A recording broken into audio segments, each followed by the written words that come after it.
Greetings everyone, I'm Detective STARBORN, and I'm glad to see you on my YouTube channel. Please be sure to subscribe and turn on notifications so you don't miss out on new and interesting videos. Thank you, and enjoy watching. A woman was found dead in her own home, and the police quickly solved the case. But what happened next resembles more of a twisted detective film than a real-life story. This case has so many unexpected turns and shocking moments that it's rightfully considered one of the most intriguing in history. Donnah Brown was born on November 10, 1963 in Miami. The girl grew up in a close-knit, large family with two younger sisters whom she got along with perfectly. When she was little, her parents divorced, and Donnah stayed with her mother. Despite this, her father continued to be actively involved in his daughters' lives, and they remained close.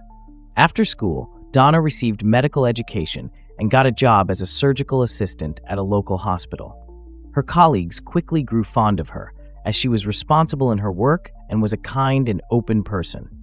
Everything in her life was going quite well, but for complete happiness, Donnah wanted to start her own family. In the late 80s, she went on a date with a man named Mark Winger. Almost immediately, Donnah knew she had met her person. Mark was charming and intelligent, worked as a nuclear engineer, and dreamed of having a large family. They started dating and in '89 decided to get married. Shortly after this, Mark received a job offer at a nuclear facility in Springfield, Illinois. For him, this was a big step up the career ladder, and he and Donnah decided to move. The couple settled in a nice neighborhood, and soon after the move, Donnah found work at a local hospital. For complete happiness, they only lacked children, but all their attempts proved futile. At some point, Donnah learned she couldn't become pregnant due to medical reasons, and this came as a real blow to her. Both she and Mark dreamed of a large family. All conditions in their life were conducive to this, but fate had other plans. Then the couple began to think about adoption, but kept postponing this serious step. This continued until '95, and one day, everything changed. A pregnant underage girl was admitted to the hospital where Donnah worked. She wanted to give her child to a loving family, and Mark and Donnah immediately made their decision. In June, right after the birth, they adopted the girl and named her Bailey Elizabeth Winger. The day they brought her home coincided with their engagement anniversary. The couple and all their relatives were happy that they finally had a child. In August of that same year, Donnah traveled to Florida with their 3-month-old daughter to visit her parents so they could finally meet their granddaughter. The family had a great time, and sometime later, the woman returned home. She flew to the nearest airport, which was 2 hours away from Springfield. After that, she hired a taxi to her city through a special company. This ride spoiled Donnah's mood, as the driver behaved quite inappropriately. The entire way, he talked about having multiple personalities living inside him and how they made him do various terrible things, such as killing people. Moreover, the driver talked about regularly participating in orgies and even invited Donnah to join them. The man also constantly violated traffic rules and drove the car quite dangerously. When Donnah got home, she told her husband about this, and he was furious. Mark called the company the driver worked for and demanded his dismissal. It turned out that the driver was 27-year-old Roger Harrington. After the complaint, management decided to suspend him from work. But that wasn't the end of it. Throughout the following week, unknown calls came to the Wingers' home phone from a man who refused to identify himself and asked to speak with Donnah. She and her husband suspected the caller was Roger, and the woman was seriously concerned for her safety. Given that the man knew their home address, she feared Roger might harm her. On August 29th, the Springfield Police Department received a call. Mark Winger, in a panic, said that some man had broken into their house and attacked Donnah with a hammer. The shocked husband had taken his gun and shot the attacker. Officers arrived at the house to find a horrific scene. 2 bodies lay on the floor, with Mark nearby in a state of panic. The police found a faint pulse in both people on the floor and called them an ambulance while trying to learn from the husband what had happened. Mark could barely speak, but eventually detectives managed to get a rough picture of what had occurred. Mark said he had been exercising on the treadmill in the basement when he heard noise upstairs.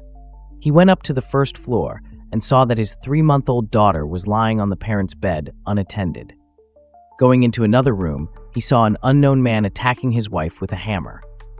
Panicking, Mark grabbed his gun and shot the attacker, then called the police. While officers waited for the ambulance, one of them took out a wallet from the attacker's jacket. Inside were documents identifying him as Roger Harrington. The detective knew this person well. Roger lived in a trailer park in Springfield and had a rich criminal history, mostly involving minor offenses. He also had mental disorders and was generally quite aggressive. Roger and Donnah were taken to the hospital, where they soon died without regaining consciousness. Meanwhile, police were examining the crime scene, collecting evidence. Next to the bodies lay a hammer covered in blood. On the table were Mark's gun, as well as a pack of cigarettes and a paper coffee cup. Mark told detectives that the cigarettes and coffee were likely brought by the killer. The hammer was from his tool set. That day, the man was supposed to hang several pictures, so he had prepared it and left it in the living room. Near the Wingers' house, they found Roger's car. Inside, detectives discovered a note. It had Donnah's home address written on it, along with Mark Winger's name and the time 4:30. Detectives asked Mark if he knew the attacker. At first, the man answered negatively, but when police named him, Mark realized with horror that the killer was that same driver. He told detectives the story of their encounter with Roger, his strange behavior with Donnah, and the creepy calls to their home number. Investigators talked with Donnah's acquaintances and relatives who were aware of her concerns. The woman had repeatedly complained to them that she seriously feared Roger and worried that one day he might come to her home and take revenge, since after the complaint to management, the man had lost his job. Donnah had even written all the details about her ride with Roger on a piece of paper in case she needed to go to the police. The police also found this paper in their house. The investigation lasted 2 days before the case was closed. No charges were brought against Mark for shooting Roger, as his actions were classified as self-defense. The man continued to remain in a state of shock.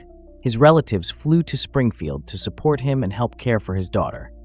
Donnah's family also provided all possible assistance. In the following months, Mark was still having a very difficult time coping with the loss of his wife, and his close ones began to notice negative changes in his behavior. He started drinking frequently, although he had barely ever consumed alcohol before these events. The man also often visited local bars. Relatives tried to support him in every way and helped care for Bailey, but eventually they all had to return to their own cities. Donnah's parents understood that it would be difficult for Mark to care for his daughter and suggested finding a nanny. Eventually, the man hired a woman named Rebecca who specialized in round-the-clock childcare, so she spent most of her time in their house. Rebecca cared for the girl and got along with her excellently. Mark began to gradually return to normal, stopped drinking, and went back to work. This continued for several months, and during this time, a romance developed between him and Rebecca. The woman hardly ever left his house. They spent time together with Bailey, constantly communicated, and eventually this led to mutual attraction. Rebecca also genuinely loved the girl, and a strong bond formed between them. In 1996, the woman became pregnant, and Mark once again had a chance to have a large and strong family. Rebecca wanted this too, and in October, the couple got married. Mark and Donnah's relatives were surprised that the man had started a new relationship just a few months after his wife's death. But eventually, they supported him, as the new family was beneficial not only to him, but also to Bailey. All relatives were very fond of Rebecca, seeing her sincere love for the girl and care. Mark decided to sell his house, as it constantly reminded him of Donnah's death, and after what happened, he didn't want to raise children there. He and Rebecca decided to buy a house with a large plot of land outside the city, renovated it, and began to settle into their new life. Soon they had a girl, and in the next few years, the couple had another daughter and a son. Thus, Mark and Rebecca were raising 4 children, and the man's dream of a large family finally came true. Over time, Mark increasingly distanced himself from Donnah's relatives, who tried to be present in their granddaughter's life. The problem was that Bailey didn't remember Donnah at all, and considered Rebecca her mother. Mark didn't want the girl to know about their family's tragic past from an early age, and eventually he forbade Donnah's parents from calling her their granddaughter. They tried to change his mind, but finally gave up all attempts. Relatives understood that it might actually be better for the girl to grow up away from what had happened. In the following years, Mark and Rebecca lived happily in their new house, raised their children, and made plans for the future. The tragedy of the past was gradually being forgotten, but its echoes pursued the family to this day. In 1999, Mark decided to sue the company that had hired Roger Harrington as a driver. In the man's opinion, management had made no effort to check this person's mental stability, and as a result, this led to his wife's murder. The company didn't want to admit fault, and Mark hired a lawyer. To determine their guilt, the court needed to examine all case materials, and these, along with the evidence, were transferred to the lawyers. While they were preparing for the court process, something completely unexpected happened. In February of that same year, a woman named Deanne Schultz came to the police and told detectives a shocking story. Deanne was Donnah's best friend and worked with her at the hospital.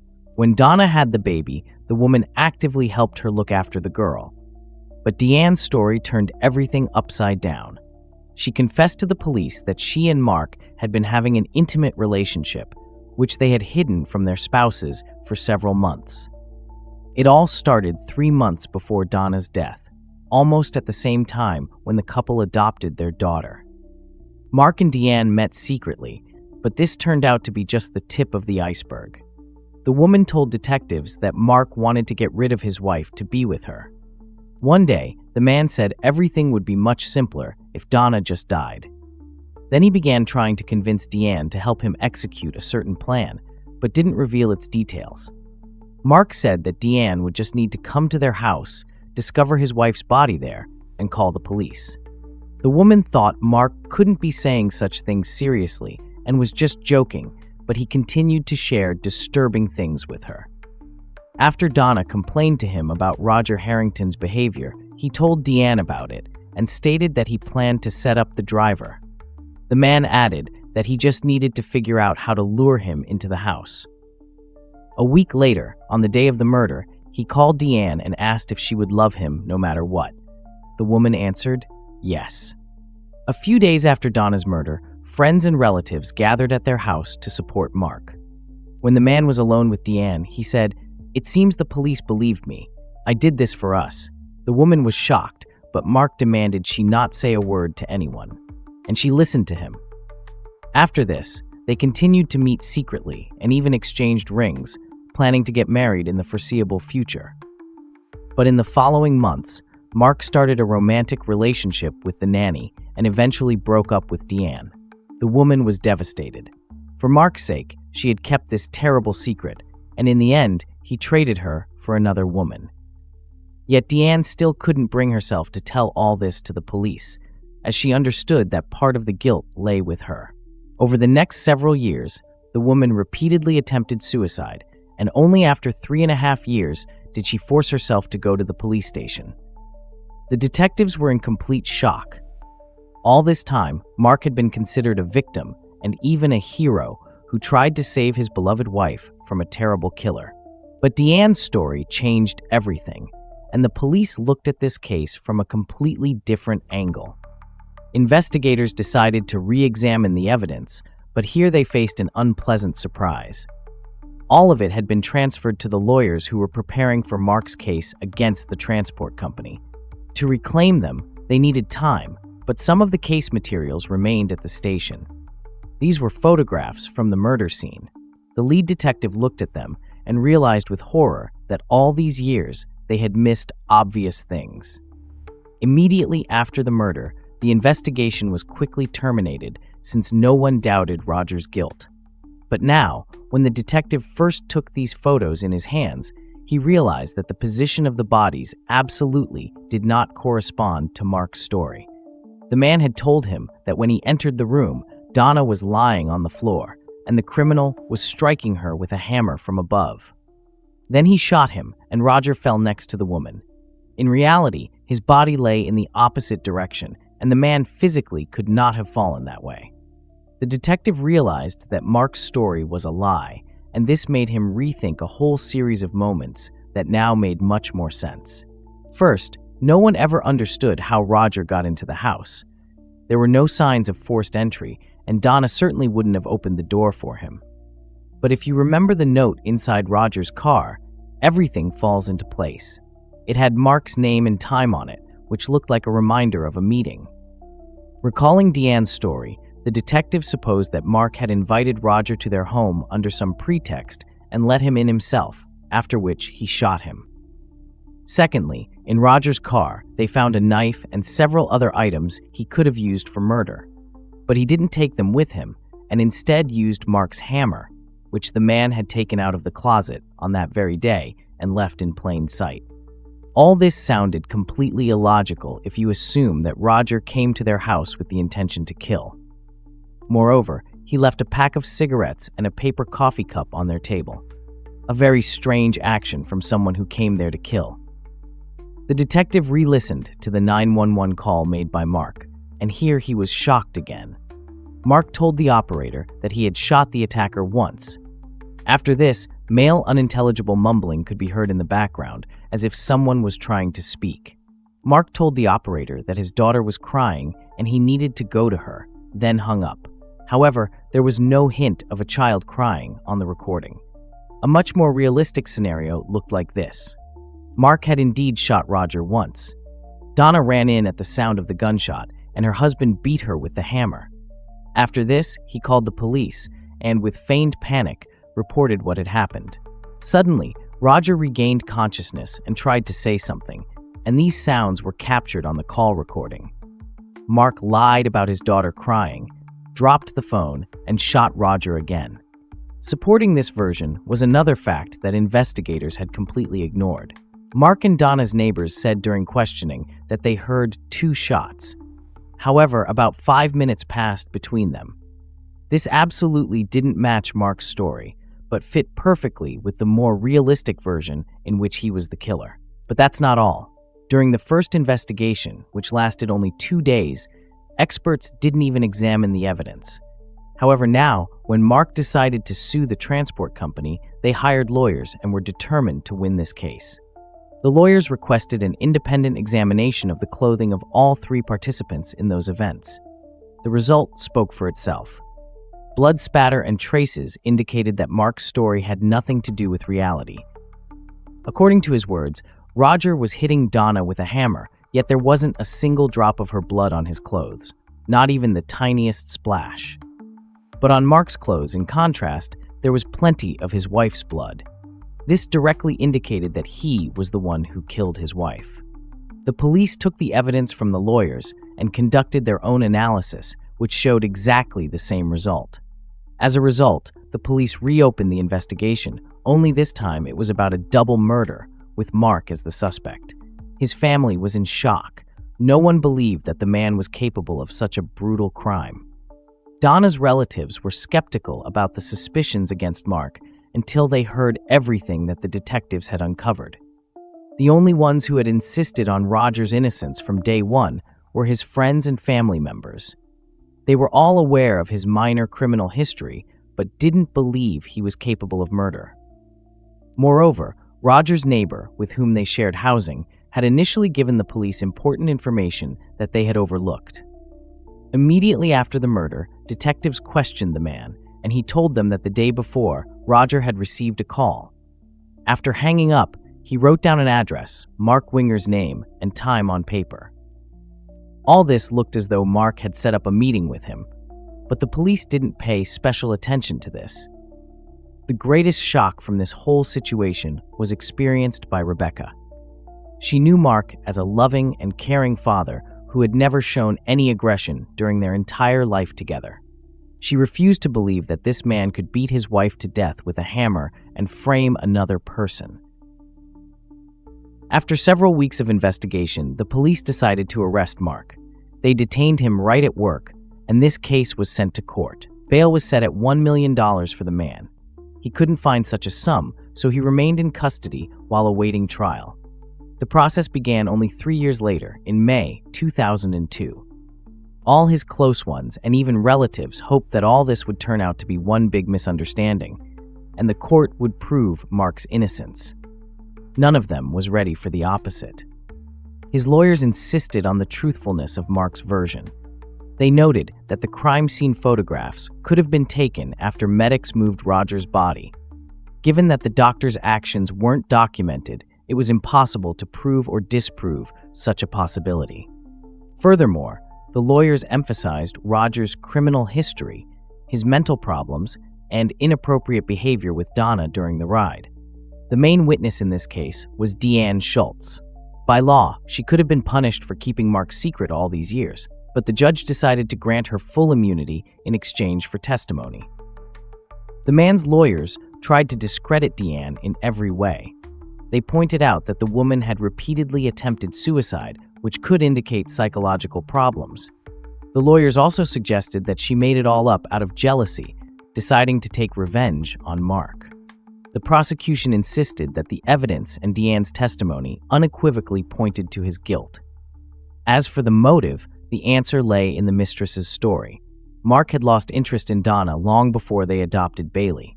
He had started a secret relationship with her best friend, but he couldn't divorce Donnah.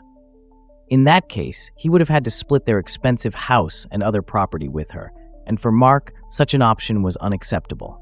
After Roger drove Donnah from the airport, Mark saw the perfect opportunity and decided to act. As horrible as it sounds, the man really got lucky. He encountered a person with a criminal record and mental disorders who talked about voices in his head demanding he kill people. After the management complaint, Roger lost his job, and this became the perfect motive. When both the prosecution and defense had laid all their cards on the table, all that remained was to wait for the jury's decision. Despite quite convincing evidence against Mark, both his family members and Donnah's relatives still doubted his guilt.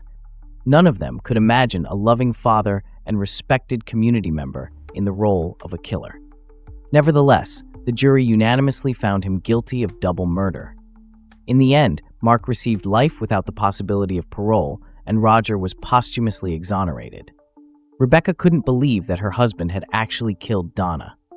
It took her a long time to impartially process all the evidence of his guilt, until finally, the woman accepted the thought that he was indeed a killer. The lead detective repeatedly apologized to Donnah's and Roger's families for how carelessly they conducted the initial investigation. He admitted his guilt in accepting the most logical version of events as the only correct one, missing all the contradictions before his eyes. If you think the story ends here, I have one more unexpected twist for you. Even after the sentencing, many still had doubts about whether Mark really pulled all this off. But in 2006, these doubts were dispelled. In Mark's prison cell, they found 19 pages of handwritten text in which he was planning to murder Deanne and another person. Mark wanted to hire a hitman right from prison through other inmates or people on the outside. The desire to kill Deanne was understandable. He wanted to take revenge on the woman for revealing all his secrets to the police. The second person on the list was a man named Jeffrey, his friend since early childhood. Detectives quickly figured out the reason for such a decision. Mark had asked him for $1 million for bail, but his friend refused to provide such a sum. From these handwritten pages, it appeared that Mark wanted not just to kill the man, but also to get a substantial ransom for him beforehand. Why did he need money while serving life? Unclear. Perhaps he was planning to get out on parole eventually or escape. But in the end, the man again appeared before court and received an additional 35 years in prison for planning a double murder. After this, no one doubted anymore that it was Mark who killed Donnah. Rebecca raised 4 children alone, and now they all know what a monster their father is. They changed their surnames and don't plan to communicate with Mark. In 2019, Rebecca decided that Bailey should renew contact with Donnah's relatives, whom she hadn't seen since she was 3 years old. Bailey was 24 at that time. She went to Florida and had a wonderful time with them. They still communicate, and the young woman learns more about Donnah from them. As for Mark, he remains in prison and denies his guilt. he might never have been held accountable for what he did if not for two factors that occurred almost simultaneously. The first was his former mistress's testimony. She could no longer keep this secret, especially watching the killer create a new family and raise children. The second factor was Mark's greed. Almost 4 years after the murder, he decided to sue Roger's employer for a substantial sum, although he himself earned very good money. Apparently, he didn't expect that outside experts would examine the evidence much more thoroughly than local detectives. Notably, Deanne decided to go to the police, in part after learning about this lawsuit. This became one of the final straws, and the woman revealed Mark's horrible secret. Thank you for watching this video, and please don't forget to subscribe to my channel. I look forward to your comments on this situation. That was Detective STARBORN. See you soon.